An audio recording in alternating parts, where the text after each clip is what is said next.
everyone, I'm Fernando. Welcome to Host 2B Academy. Today I'll show you how to change product price colors in Shopify. First, access your Shopify dashboard. On the left, click the Online Store button. The Themes page will open. Find your current theme. Click the three-dot menu button. In the new menu, select Edit Code. This opens your theme's file page. In the Filter Files box, search for base.css. You'll see a file named base.cs. This opens your store's appearance script. All your store's styling code is here. We'll scroll down to the very last line of this script. Just keep scrolling to the bottom. At the end, you'll see a blank line.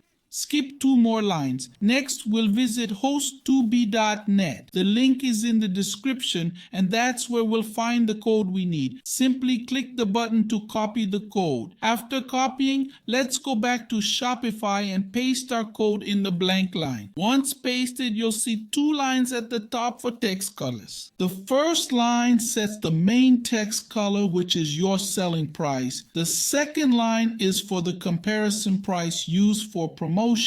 When you add a discount, this second line will show the original price. By default, I've set 2 colors, green for the sale price and red for the original. To change these colors, just modify the code. Look for the hashtag and change the code after it for both colors. If you don't know the color code you want, check the comment for the HTML Color Codes website. You can use it to find any color code you need. After entering the colors, go to the top right and click the Save button. Once clicked, your changes will be saved successfully. Now, when you visit your products page, you'll see that the price colors have been updated. The sale price will always be green and the comparison price with the discount will be red, or whatever colors you've set up. I hope this video was helpful. Thanks for watching.